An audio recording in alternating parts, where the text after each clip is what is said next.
Tamil cinema இன்னைக்கு ஒரு மிகப்பெரிய அரியணையை இழந்து அழுது விட்டது. பிரம்மாண்டமான ஹீரோக்கள், கோடிக்கணக்கான பட்ஜெட் இதெல்லாம் தாண்டி வெறும் பேனா முனையையும் யதார்த்தமான மனிதர்களுடைய வாழ்க்கையிலையும் விட்டு தமிழ் நெஞ்சங்களை தன் வசப்படுத்திய திரைக்கதை திலகம் பாக்கியராஜ் இன்னைக்கு நம்ம விட்டு பிரிஞ்சிருக்காரு. 73 வயசுல மாரடைப்பு காரணமா அவரோட உயிர் பிரிஞ்சிருக்கு அப்படிங்கிற செய்தி ஒட்டுமொத்த சினிமா உலகத்தையும் உலுக்கி இருக்கு. இன்னைக்கு அவருடைய போராட்டங்கள் நிறைஞ்ச அந்த வாழ்க்கை வரலாற்ற கண்ணீரோட திரும்பி பார்க்க போறோம்.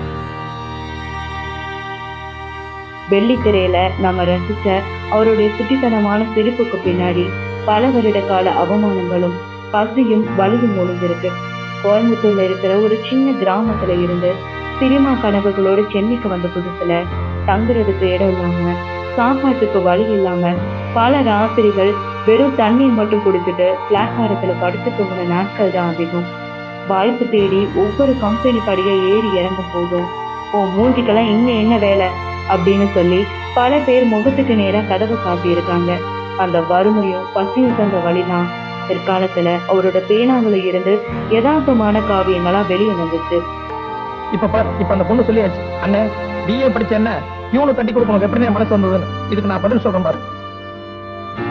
இத பாருமா, சுகமும் துக்கமும் நம்ம பாக்குற பார்வையில தான் இருக்கு. ரோஜா செடியில முள்ளு இருக்கேன்னு சங்கடப்படுறத விட முள்ளு செடியில ரோஜா பூத்து இருக்கேன்னு சந்தோஷப்படுமா, அப்பதான் வாழ்க்கை நிம்மதியா இருக்கும்.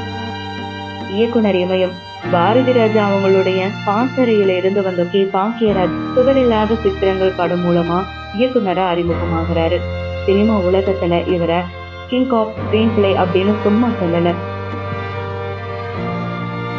இந்த படத்துக்கு ஹீரோ நீதான், ரைட்ஸ் நீதான். நம்ம வீட்டுல நடக்கிற சாதாரண சின்ன சின்ன விஷயங்களை வச்சு தியேட்டரை அதிரும் அளவுக்கு சுவாரஸ்யத்தையும் எமோஷனையும் உருவாக்கக்கூடியவர். சந்தனப்பட்டா சுருளுக்குறாப்பன்னா யாருப்பா அந்த பையன்? சோனமாப்பிளையா? ஏப்பா சோனமாப்பிள கூட்டிக்கிட்டு வர்றது ஒரு லட்சணமான பையனை கூட்டிக்கிட்டு வர்றது இல்ல. கருகருன்னு திஷ்டி போட்டு வச்சாப்புல இருக்கான். இவனை எதுக்கு கூட்டிக்கிட்டு வந்த? முழிக்கிற முடிய பாரு, திருட நாட்டம் முழிக்கிறான்.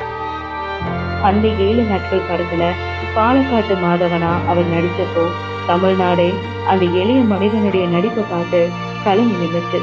கிளைமாக்ஸ்ல என் காதலி உனக்கு மனைவி ஆகலாம், ஆனா உந்த மனைவி எனக்கு காதலியாக்க முடியாதுன்னு அவர் பேசின வசனம் தியேட்டர்ல இருந்தவங்களோட கண்ணீரால இன்னைக்கும் நினைச்சிட்டு இருக்கோம். நம்ம நாட்டு பெண்கள் ஸ்பெஷாலிட்டி இருந்தா நிறையும். எந்த காதலி உங்களுக்கு மனைவி ஆயிட்டு வரும், ஆனால் உங்கள் மனைவி எனக்கு காதலி ஆயிட்டு வராது. 1980கள்ல ரஜினி கமல்னு மாஸ் ஹீரோக்கள் உச்சத்துல இருந்தப்போ அவங்களுக்கு நிகரா, ஏன் அவங்கள விட அதிக சம்பளம் வாங்குற அளவுக்கு பாக்ஸ் ஆபீஸ் சக்கரவர்த்தியா பாக்கியராஜ் இருந்தாரு. முந்தான முடிச்ச திரைப்படம் தியேட்டர்கள்ல 25 வாரங்களுக்கு மேலா ஓடி சாதனை கிடைச்சப்போ அன்னைக்கு தியேட்டர் வாசல்ல நின்ன கூட்டத்தை பார்த்துட்டு சினிமா உலகமே கொஞ்சம் மிரண்டுதான் போச்சு. அவமானப்படுத்தின அதே உலகம் இவரை தலைமையில வச்சு கொண்டு அடிச்சு.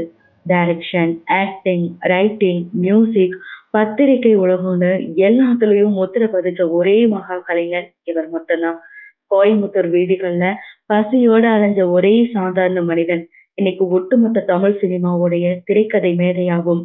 பல 100 இயக்குநர்களுக்கு பாட புத்தகமா விளங்கிட்டு தன் எழுத்துக்களையும் நினைவுகளையும் இங்கேயே விட்டுட்டு மறைஞ்சிட்டாரு.